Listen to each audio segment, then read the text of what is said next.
আগামীকাল তোমার দিনটা শুরু হবে একটু ধীর গতিতে, যেন মন কিছু ধরে রাখতে চায়, আবার কিছু ছাড়তেও পারে না।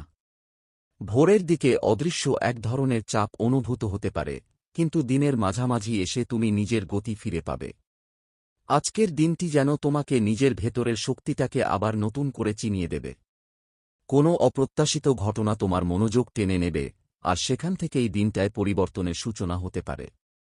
কর্মক্ষেত্রে আজ এমন কিছু দায়িত্ব আসতে পারে যেগুলো তোমার দক্ষতা ও ধৈর্য দুটোই পরীক্ষা করবে। অন্যেরা যেখানে দ্বিধায় থাকবে, তুমি সেখানেই সাহস দেখাবে। তবে একটু সতর্ক থেকো, কারও কথায় ভুল বোঝাবুঝি হতে পারে, বিশেষ করে সহকর্মী বা অংশীদারের সঙ্গে। আজ নিজের মতামত খুব পরিষ্কারভাবে প্রকাশ করাই ভালো। যারা চাকরির চেষ্টা করছেন, তাদের জন্য দিনটি কিছুটা আশাব্যঞ্জক, পুরনো যোগাযোগ থেকে সুখবর আসতে পারে। অর্থনৈতিক দিক দিয়ে দিনটি স্থিতিশীল হলেও কিছু অযাচিত খরচ এসে পড়তে পারে। মাথা ঠান্ডা রেখে সিদ্ধান্ত নিলে তুমি লাভে থাকতে পারবে। দীর্ঘমেয়াদী বিনিয়োগ বা পরিকল্পনার দিকে আজ মন যাবে, তবে তাড়াহুড়ো করা যাবে না।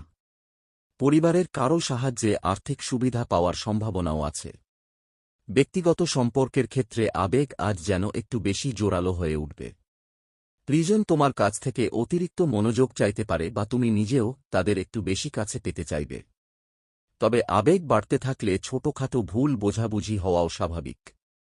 আজ কথার চেয়ে অনুভূতি বেশি গুরুত্ব পাবে। যারা প্রেমে নেই, তাদের জীবনে কারও উপস্থিতি নতুনভাবে নজরে পড়তে পারে। বন্ধুত্বের মধ্যে থেকেও কিছু বিশেষ অনুভূতি জন্ম নিতে পারে। স্বাস্থ্য দিক আজ মাঝামাঝি রকমের। শরীরে ক্লান্তি জমে থাকতে পারে, বিশেষ করে যারা দীর্ঘ সময় ধরে কাজ করেন তাদের জন্য।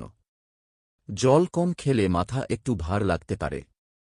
তাই দিনে একটু সময় নিজের জন্য রাখো, হালকা হাঁটা বা কিছুক্ষণ নিঃশব্দে বসে থাকাই যথেষ্ট। রাতে ঘুমটা একটু বাড়ানোর চেষ্টা করো, তাহলে পরদিন শক্তি ফিরে পাবে। পরিবারের সঙ্গে আজ একটি শান্তিপূর্ণ সময় কাটতে পারে, যদিও কোনো ছোট বিষয়ে মতভেদ হওয়ার সম্ভাবনা আছে। পরিবারের কেউ তোমার পরামর্শ চাইতে পারে, আর আজ তুমি যথেষ্ট পর ও নির্ভরযোগ্য মনোভাব দেখাবে।